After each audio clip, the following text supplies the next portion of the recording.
Nous passons à la délibération suivante concernant la MJC, s'il vous plaît. Je pense que cette délibération a l'air attendue.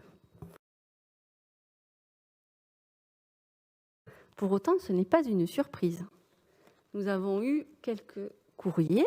Je pense que tout le monde a reçu les courriers.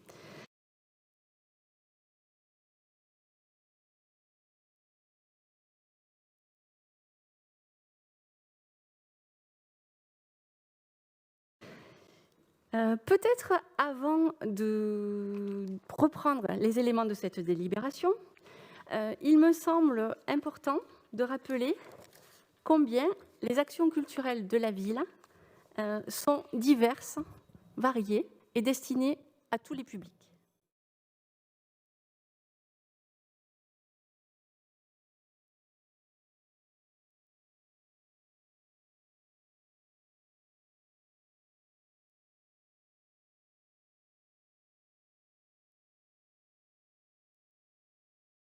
Tout à l'heure, en fait, vous nous avez dit, Madame Ferrand-Lefranc, que les Albigeois devaient se questionner sur le fait que où passe l'argent de leurs impôts.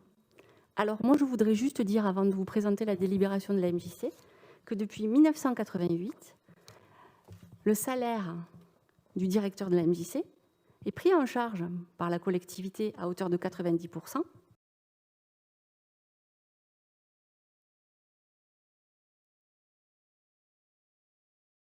Mais n'apparaît pas dans la comptabilité analytique. Et pour 2021, il va représenter 68 000 €.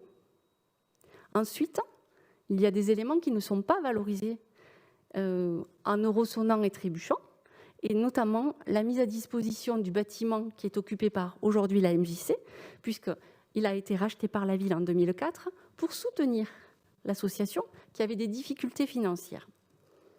Donc, c'est vrai que je vous présente une délibération pour laquelle la MJC va disposer de 72 900 € en euros sonnants et trébuchants, mais il n'est pas question de diminuer de moitié la globalité de notre soutien.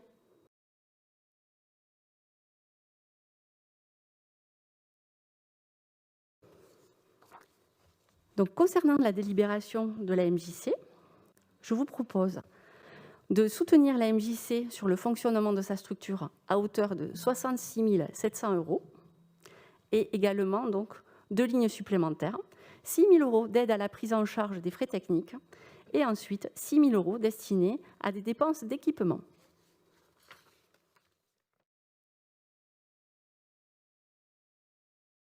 Monsieur Tonicello, vous avez la parole. Je vous remercie. Tant de précautions oratoires pour une délibération. Alors, la MJC d'Albi fait partie de notre patrimoine. Cette maison a 63 ans.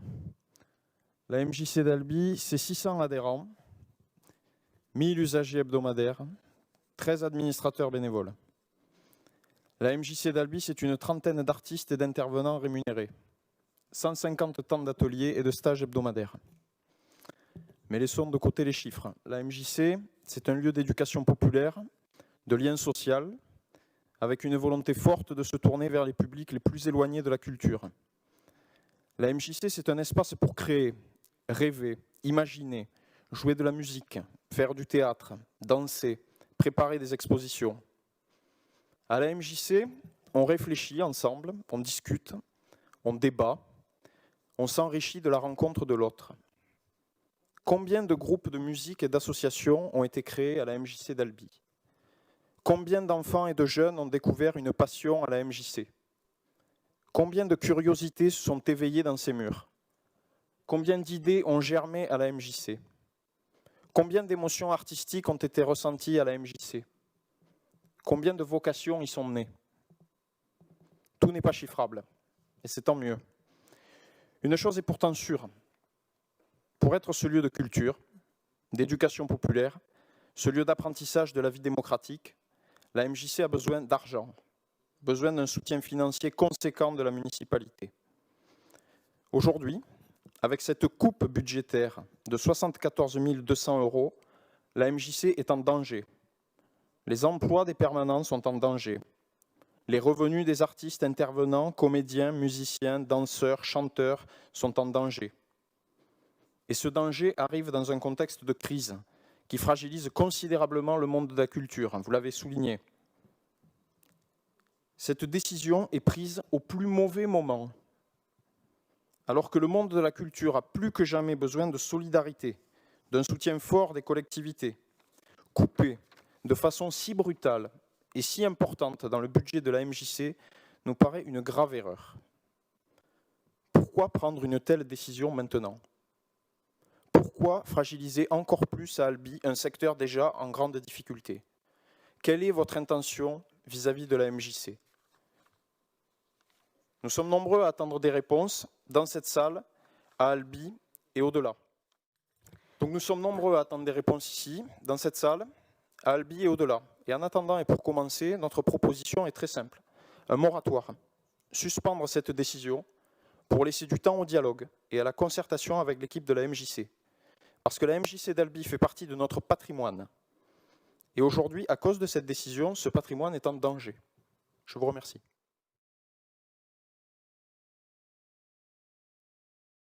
Pourquoi amputer le budget de fonctionnement de la MJC? Pourquoi affaiblir la MJC à une époque où il faudrait relancer la dynamique des maisons des jeunes et de la culture? À l'heure où la société se fragmente et où toute une génération est en quête de repères, se priver de ces lieux d'accueil pour des raisons budgétaires est incompréhensible. Nous ne pouvons imaginer que ce soit pour des vues politiques. Observons que les MJC sont menacées sur bien des villes aujourd'hui. La mission éducative est reléguée au seul espace familial qui, avec la crise, reste le lien essentiel. Mais on le voit, aujourd'hui, présente bien des limites. D'ailleurs, certains avaient imaginé des sanctions pour ceux qui faillissent dans cette tâche, avec la suppression des allocations, voire du logement social. On revient également sur l'ordonnance de 1945 sur la protection des mineurs. Ainsi, on peut ouvrir des prisons, des hôpitaux psychiatriques. On crée des polices municipales et des systèmes très coûteux de surveillance vidéo. Une société qui n'éduque plus est une société qui ne répare plus et qui ne pardonne plus. Je vous rappelle la phrase de Victor Hugo, « Celui qui ouvre une porte d'école ferme une prison ». L'acte citoyen s'apprend à la réflexion collective au contact des autres. Le débat sociétal et politique qui se déroule dans des lieux communs. L'abstention lors des élections en est une part de démonstration. Les MJC sont un lieu de convivialité où la vie retrouve ses bases et valeurs humanistes, la possibilité d'être soi-même. C'est pour cela qu'il faut les préserver et les multiplier. Maison des jeunes et de la culture, et pourquoi pas maison intergénérationnelle de la culture. Nous ne pouvons pas, sur cette maison des jeunes de la culture, considérer que toute institution doit être rentable, mise en concurrence avec d'autres et être évaluée à travers cet objectif. Je m'adresse à vous, Madame le maire. Je m'adresse à vous, Madame Boukabeille, qui entamez votre mandat d'adjointe responsable de la culture, à vous, Madame Ménard, adjointe en charge de la jeunesse. Prenez conscience du malheur qui frappe actuellement notre jeunesse, du désarroi qui ronge le monde de la culture. Jamais autant qu'aujourd'hui, notre société n'a eu autant besoin de culture. Et pourtant, les artistes, les créateurs, les animateurs et acteurs du spectacle vivant, du théâtre, du cinéma, ont maintenant le sentiment qu'ils ne sont pas essentiels.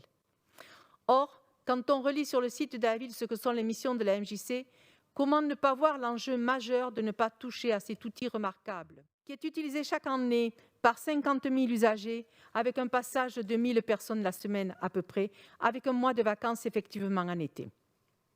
Alors que vous maintenez tous les crédits pour la communication, tous les moyens octroyés pour la culture de diversement, si vous votiez cette délibération, vous inscririez vos noms sur la liste des ennemis de l'éducation populaire et du droit à la beauté et au savoir pour la jeunesse albigeoise.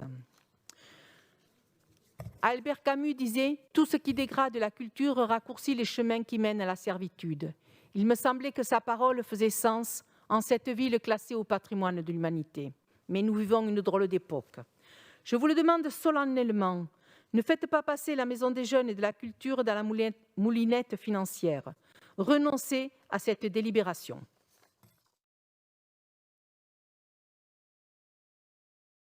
Je voulais rebondir en fait sur deux phrases qui ont été prononcées par deux adjoints. Par M. Franck sur la démarche exigeante et de concertation.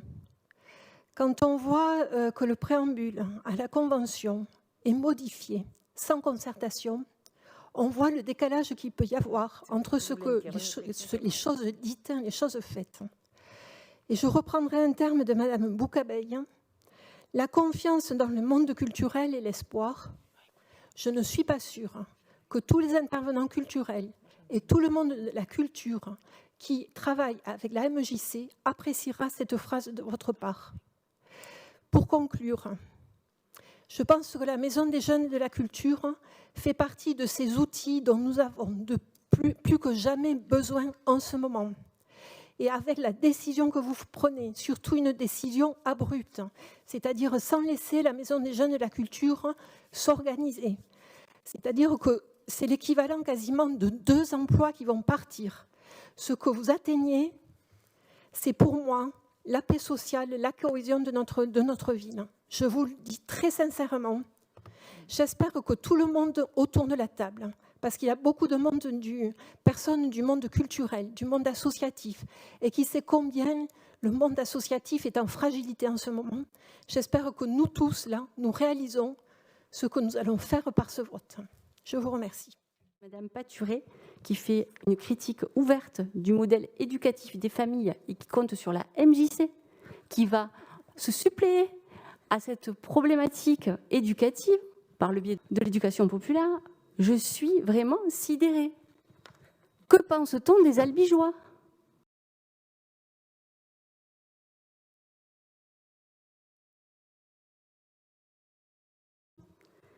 Quand on reprend les éléments de M. Tonichello, vous ne nous parlez que du passé. Lors de l'Assemblée générale de la MJC en septembre dernier, le rapport moral était intitulé « Recréation ». Nous nous sommes rencontrés 3 fois en petit comité avec le directeur et son président. Nous leur avons fait part de ces décisions par rapport aux orientations de la subvention. La dernière fois, je peux vous dire que j'étais très surprise qu'ils ne viennent avec aucune proposition. Nous sommes tous, depuis le mois de mars dernier, dans un contexte de crise sanitaire où, comme je l'ai souligné tout à l'heure, les artistes sont créatifs, les associations se mobilisent.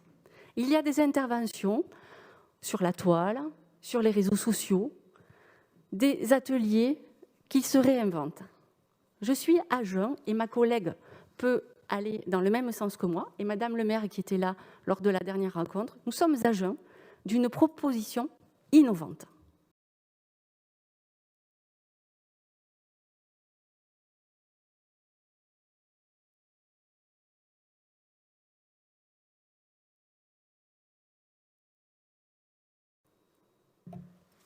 Alors, excusez-moi, Madame Ferrand-Lefranc, je vous redonne la parole. Je vous remercie. Nous étions toutes les deux à l'Assemblée générale de la MJC. Vous êtes restés 30 minutes top chrono. Vous n'avez pas entendu tout ce qui a été dit après et tout ce qui a été proposé.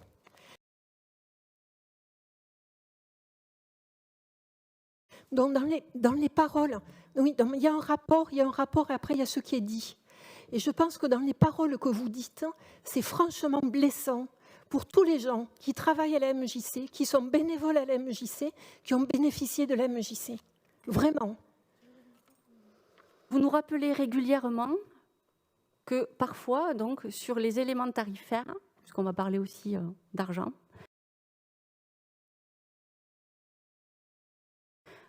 on n'est pas toujours sur le volet solidarité. Alors, c'est vrai qu'une association n'est pas forcément liée à appliquer des tarifs par rapport au quotient familial. Je ne pense pas que la MJC soit un exemple en termes de tarification. Merci. Est-ce qu'il m'est possible? S'il vous plaît, j'aimerais bien que juste vous demandiez la parole les uns et les autres, s'il vous plaît. Je vous ai demandé ce qui m'était possible. Allez-y, Madame Je vous remercie. Ferrand-Lefranc, et ensuite Monsieur Tonichello. Et ensuite, on conclura. Je pense que ce qui est le plus cruel dans ce qui se passe, et j'emploie le mot cruel, c'est que pendant 6 ans, et il y a autour de la table des élus qui ont travaillé de façon très proche avec la MJC, il y a eu sans arrêt des éloges de bonnes relations, et donc c'est incompréhensible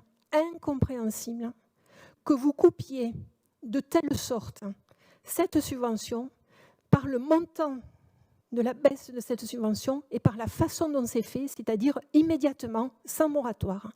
Donc je reprends une dernière fois notre proposition d'un moratoire pour cette décision de baisse de subvention. Merci. Monsieur Tonicello. Je vous remercie. Oui, je voudrais réagir à ce qu'a dit Madame Boucabeille. Madame Boucabeille me dit, vous parlez du passé. Je parle de patrimoine. Alors je crois que s'il y a un mot qu'on connaît à Albi, c'est le mot de patrimoine. Le patrimoine, par définition, c'est ce que nous héritons du passé et que nous faisons en sorte de transmettre aux générations futures. C'est ça le patrimoine. Et je crois qu'ici, il y en a un certain nombre qui connaissent bien la définition de patrimoine.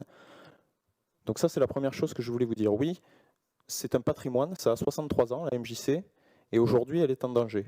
C'est la première chose. La deuxième chose que je voulais vous dire, c'est que si je comprends bien votre explication, vous êtes en train de nous expliquer que puisque la MJC n'a pas produit assez de propositions pendant le confinement, elle est punie. Autrement dit, vous êtes en train de nous expliquer que vous êtes prêt à mettre en danger la MJC, un patrimoine associatif de la ville qui a 63 ans, pour cette raison-là. Ça me paraît vraiment peu sérieux, excusez-moi, je termine. Ça me paraît peu sérieux. Nous avons affaire à une structure qui est ancienne, à laquelle les Albigeois sont attachés, qui est non seulement ancienne, mais qui est tournée vers le futur, puisque contrairement à ce que vous dites, il y a de nombreux projets qui sont mis en œuvre à la MJC. Et pour cette raison-là, vous êtes prête à mettre en péril ce patrimoine associatif. Les seuls qui ont politisé le débat, pour le moment, c'est vous. Ce que vous ont dit mes collègues et ce que j'ai entendu de leur discussion avec les acteurs de la MJC, puisque nous avons discuté avec le directeur et avec le président pendant plus d'1 heure et demie, on a eu 2 discours complètement différents, effectivement. On a eu le discours de mes collègues qui ont dit, voilà, on est responsable de l'argent public, on se rend compte qu'il y a des choses qui ne vont plus, qui n'avancent plus comme elles devraient sûrement.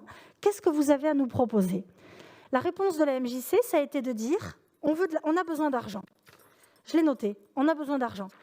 Ça, ce n'est pas une réponse. On a besoin d'argent, ce n'est pas une réponse. Aujourd'hui, la MJC, vous pouvez me donner tous les chiffres que vous voulez. Moi, je vais vous donner les chiffres que m'ont donné le président et le directeur. Moins 20% d'adhérents depuis début 2020.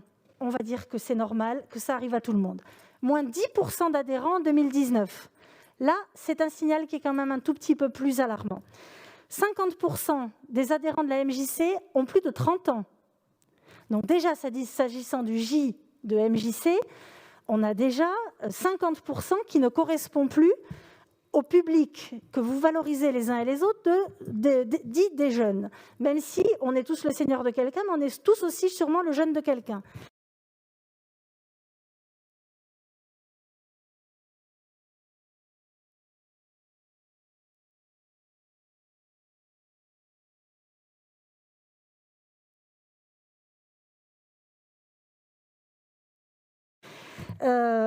Vous regardez, mais je suis sûre que vous l'avez fait avec beaucoup d'attention, les éléments qui ont été soumis par la structure. Ne me parlez pas de culture. Ne me parlez pas de culture pour 100% des activités qui sont proposées. Soyons raisonnables. Soyons raisonnables. Le tricot, le pilate, il y a quoi, le graphisme ?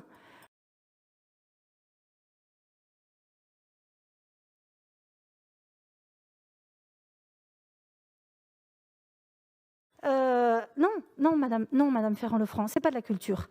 Je suis désolée. Nous avons une partie de l'activité de la MJC qui n'est pas ni pour les jeunes ni pour la culture. Donc, quel est le choix de la ville ? Nous continuons à accompagner toute la partie de la MJC qui est pour les jeunes et pour la culture. Nous continuons avec plus de 220 000 € pour l'année à venir à accompagner le développement de la MJC. Et ce qu'ont dit mes collègues, mais à je ne sais plus combien de reprises, c'est quels sont vos projets ? Vous avez une structure, regardez Pollux, 48 000 € de subventions. Ils ont eu des spectacles avec 15 000 personnes.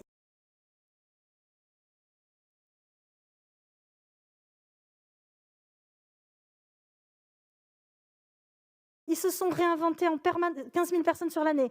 Ils se sont réinventés en permanence. Quelle est la solution que nous propose la MJC? Oui, ils ont besoin sûrement d'un mois de vacances, mais je suis désolée, au mois d'août, leur public prioritaire, tous ces gamins qui étaient là, qui ne sont pas partis en vacances, vous ne croyez pas que c'était le moment de se dire on se retrousse les manches et on essaie de faire quelque chose pour notre public? Ils sont où le samedi, la MJC, vous me dites? C'est ça l'éducation populaire? Ils sont où le samedi quand les jeunes sont dans la rue? Quand les jeunes auraient peut-être besoin effectivement comment dirais-je, d'activités, d'animation, de culture, d'encadrement. Ils sont où le samedi, la MJC?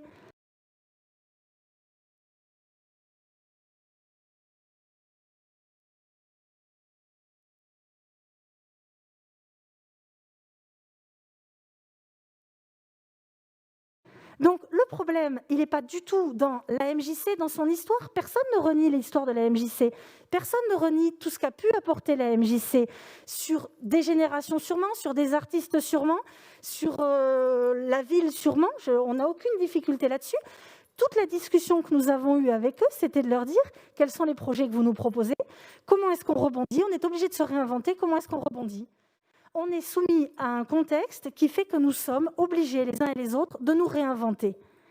Quand je vous dis que la ville a moins 1,2 million d'euros dans son budget à la fin de l'année 2020, vous ne croyez pas qu'on s'est réinventé? Vous ne croyez pas qu'il y a des choses qu'on a dû revoir? Nous sommes collectivement tenus. Je ne peux pas entendre comme argument de la part d'un partenaire « nous avons besoin d'argent ». Ce n'est pas un argument, ça. Dans notre budget familial, dans notre budget personnel, nous dépensons ce que nous avons.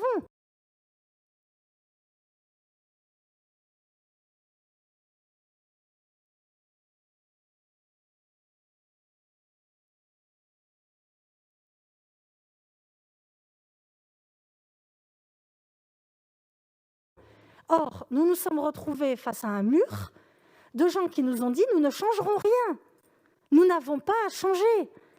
Mais qui aujourd'hui, avec 220 000 € de subventions publiques, peut se permettre de dire « nous n'avons pas à changer ». Donc, effectivement, nous allons voter cette délibération. Il n'y aura pas de moratoire, mais nous en avons été toutes les trois très directes avec le président et avec le directeur, qui nous ont prévenus qu'il y aurait tout un tas de courriers qui seraient envoyés. Autorisez-moi un petit sourire quand on sait à qui les courriers sont envoyés, parce que très sincèrement, ne nous dites pas que c'est nous qui politisons le combat, entre guillemets. Et j'en profite pour dire que les mots qui ont été employés sont des mots très durs. Quand j'entends parler de cruauté, quand j'entends parler de cohésion sociale, de paix sociale qui pourrait être mise en cause, et quand on entend les propos que vous avez eus sur l'intergénérationnel et l'ANRU à Cantepeau, ça me fait juste rigoler, mais comme quoi chacun a ses combats. Je crois que là, on dépasse l'entendement, on dépasse la raison. Je crois qu'effectivement, il est important que vous entendiez que les mots de conclusion de mes deux collègues, quand nous sommes partis de cette réunion, après 1h30 d'échange avec le directeur et le président, ça a été de leur dire « faites-nous une proposition, faites-nous des projets ». Voilà. Donc, à partir de là, nous allons mettre cette délibération au vote. Et je crois très sincèrement... Non, monsieur Tonicello. Et je crois très sincèrement que le danger de la MJC, c'est surtout de ne pas avoir envie de se réinventer. Le danger de la MJC, c'est de ne pas avoir envie de se renouveler. Ça fait un certain temps que je demande... Oui, mais vous l'avez eu tout à l'heure, donc maintenant, c'est bon, on passe au vote. Est-ce qu'il y a des votes contre? Est-ce qu'il y a des votes contre cette délibération? Attention, je la mets au vote. Est-ce qu'il y a des votes contre? Mais, monsieur Tonicello, ça ne me pose aucun problème. Est-ce qu'il y a des votes contre? Alors, le groupe collectif, non? Vous ne votez pas? Est-ce qu'il y a des votes contre? Juste Madame Ferrand-Lefranc, monsieur Pranière? Tout le collectif. Est-ce qu'il y a des abstentions? Monsieur Cabrolier, le Rassemblement pour les Albigeois, est-ce qu'il y a des votes pour? Merci beaucoup. Nous passons, s'il vous plaît, au GMEA. Labellisé par le ministère de la Culture.